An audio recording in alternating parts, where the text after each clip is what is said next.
All right, so while the Obama administration and its liberal allies continue to pretend that they're losing sleep over the apocalyptic sequester that's going to ruin your life and ruin the country, we can't forget that the federal government also continues to waste your hard-earned tax dollars every day on outrageous and completely unnecessary programs. Now, according to CNS News, the government has spent $3.8 million tax dollars in 2011-2012 on a study aiming to decrease human-elephant conflict. Believe it or not. Another $400 grand on a study about the genitalia of ducks. I didn't make that up. Now, the list goes on, and according to Senator Tom Coburn's office, more than $600,000 federal dollars will be spent on a wine tasting trip through the Cuyahoga Valley, another $700,000 on music trails and a project in North Carolina, $300,000 on an Elvis Presley music cruise along the Augusta Canal, and more than $600 grand will go to a Ukrainian Easter egg workshop, whatever the hell that is. Now, they can't open the White House for tours for children, but they can justify paying for all this garbage? Joining me with reaction, radio talk show host, she's out of St. Louis, Dana Loesch is with us, and Democratic strategist Penny Lee is here as well. Penny Lee, he said, we can't open the White House. President says we can't afford to pay for it. Mr. I'd love to play golf with Tiger Woods, $180,000 an hour, Air Force One, but we're paying for this crap? Help me out. As they say, as the old saying goes, all politics is local. This is what you're seeing is exactly what happens oftentimes when the congressmen write these bills. All of them need to put their little thing here, a little dollar there, a little dollar there. And you're right, after a while it adds up to millions of dollars that are wasted on such crazy projects as the ones that you just highlighted. So, you saw it on the floor last week or earlier this week with Jerry Moran.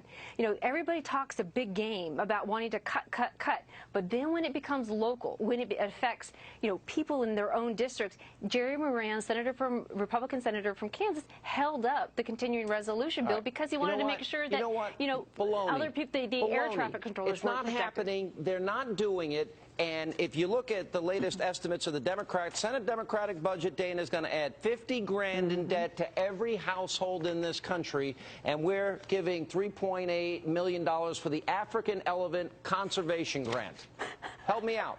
Yeah, to teach humans or something about decreasing human and elephant conflict. Here's an idea. Just move, get out of the way. Now, I completely agree with you. And as far as those congressmen adding that pork into pieces of legislation that they propose, this is something that's interesting that no one in the media outside of this network actually discussed, is that the House was discussing a proposal to give the president the power of the purse, so to speak, and that he could decide where he wanted to cut if he really did want to avoid his plan of sequestration, which he came up with a couple of years ago and Democrats supported and passed. If he really wanted to avoid these sequestration cuts, then you decide what you want to keep and what you don't want to keep. What do you want to spend money on? What do you think is wasteful? And he said he'd veto it. Sean, I don't understand. Even when Democrats win, they feel like they lose. I agreed with them completely on these sequester cuts. What happened, Penny, to Mr. I'm going to go line by line over the budget? And the president, but he does not have that power. He does not have line item veto power. Wait a minute. For all the capital that he uses, saying that we're social Darwinists on the right that want to stab Granny, beat her, shoot her in the head, and then throw her over the cliff, maybe he can spend a little of that political capital, and maybe he can go out there and say, hey, we're not going to give hundreds of thousands of dollars to Yale for the study of the sexual conflict, social behavior, and the evolution of waterfowl genitalia. That's hundreds of thousands of dollars. This is a president who actually wanted to ban earmarks, the exact same kind of pork that you're talking about. If he wanted to, he could do it. So he has two equal branches. The congressman put these things in there. It is not the president. Go ahead, Dana. Obamacare's one big giant earmark. So I don't believe that he didn't want earmarks, because it was earmarks that got Obamacare passed. So let's not forget that.